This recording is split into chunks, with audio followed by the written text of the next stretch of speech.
everyone. Let's read today's story, Dumbo.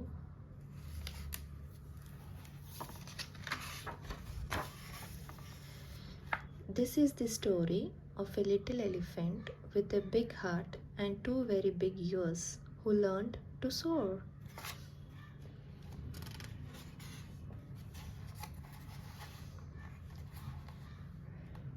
It was morning at the circus. Hopeful mothers looked up as storks flew overhead. Each stork carried a tiny bundle that held a baby animal. Mrs. Jumbo sighed as she watched the happy mothers cuddling their babies. Oh dear, I did so hope there would be a bundle for me, she thought.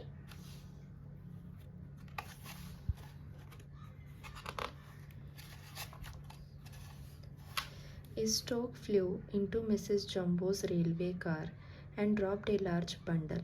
Inside was a baby elephant. I will call him Jumbo Junior, said Mrs. Jumbo. Look at him, cried the other elephants excitedly. Isn't he adorable?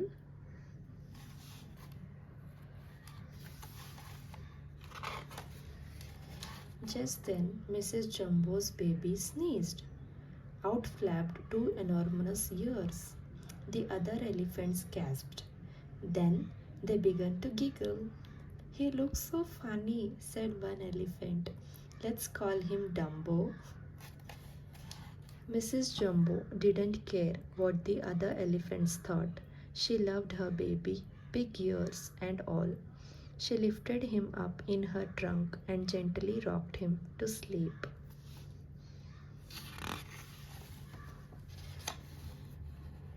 That night, the circus train stopped and all the animals climbed out. The circus men put up a huge tent. The next morning, the circus parade made its way through the town. The band played, the clowns and animals marched down the street as the people clapped and cheered. Crowds hurried to the circus tent that night. They were eager to see all the animals. Look at his ears, cried one noisy boy, pointing at Dumbo. Aren't they the funniest things you ever saw? The boys laughed and teased Dumbo. Then one of them pulled the little elephant's ears.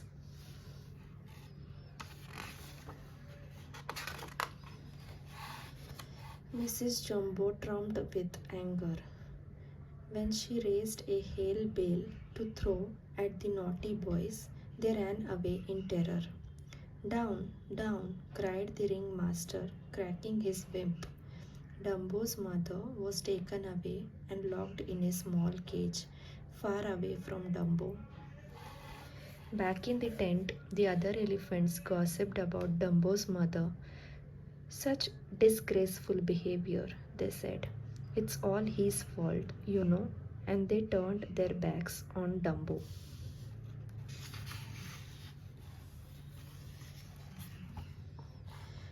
Nearby, a mouse called Timothy was watching. He felt sorry for the little elephant. All we have to do is build an act, Timothy told Dumbo. Make you a star. Just then they heard the ringmaster talking in his tent. I have got an idea, he was saying. We will make an enormous pyramid of elephants. All it needs is a big finish. So as soon as the ringmaster was asleep, Timothy crept into his tent. He scampered up to the ringmaster's ear and said, Your big finish is the little elephant with the big ears, Dumbo. Dumbo? Mumbled the ringmaster. Dumbo? The next morning, the ringmaster tried out his new idea. He had all the elephants balanced carefully on the top of one another, and Dumbo was to be the very top elephant, the star.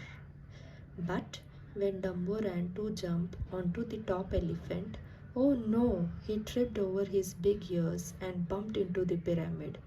The elephants crashed to the ground and the whole circus tent fell down around them. Bump, bump, bump. Now the elephants were angrier than ever with Dumbo. But the ringmaster had another idea. Dumbo would become a clown. So Dumbo was dressed like a baby and put at the very top of the burning building. The other clowns pretended to be firefighters. They sprayed Dumbo with water and held a hoop for him to jump into. Poor Dumbo was terrified as he jumped. Down, down, he dropped until he fell through the hoop into a tub of sticky goo. The audience cheered and roared with laughter when Dumbo landed in the goo. But Dumbo was not happy at all. "We will go and see your mother," said Timothy to cheer up Dumbo. Dumbo and his mother were overjoyed to see each other. Mrs. Jumbo put her trunk through the bars of her cage and cuddled her son, singing a lullaby. But all too soon it was time for Dumbo to go. Sadly, he fell asleep and dreamed and dreamed.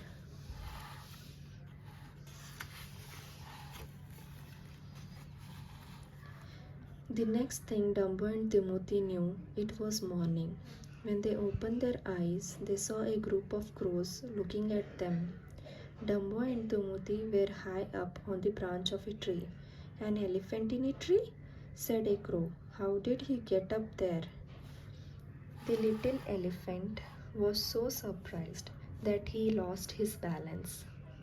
Dumbo and Timothy tumbled down into a pond far below. "I wondered how we got in that tree," said Timothy, shaking himself dry. "Maybe you flew?" joked one of the crows. "Yes, that's it," cried Timothy. "Dumbo, you flew up there." The little elephant looked surprised. "He couldn't really fly, would he?" "You just have to believe in yourself, Dumbo," said Timothy.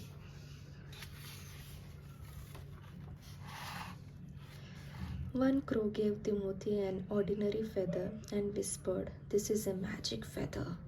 It will help Dumbo fly." Holding the feather in his trunk, Dumbo stood at the edge of a cliff. Before he would change his mind, the crows pushed him, and off he went. All at once, Dumbo was flapping with his big ears and he was flying. "You did it!" cried Timothy. That night at the circus, Dumbo stood at the top of the burning building. He didn't feel frightened. Now that he had the magic feather, he knew he would fly down safely. Timothy was tucked inside Dumbo's hat. "Okay," he said, "take off." Just as the little elephant leaped into the air, he dropped the feather and Dumbo began to fall. "Flap your ears," Timothy cried. "You can fly, you can." Dumbo took a deep breath and began to flap his ears as fast as he could. Suddenly, Dumbo was flying. He didn't need that feather after all. The ringmaster was amazed. He watched Dumbo scoop over the tub of goo and soar past the cheering crowds. Dumbo was a star. Before long, Dumbo was famous all around the world. Just as Timothy had said, he would be crowds flocked to the circus to see Dumbo, the amazing flying elephant. The ringmaster released Dumbo's mother and gave her a special train car of her own, and Dumbo and his mother were very happy.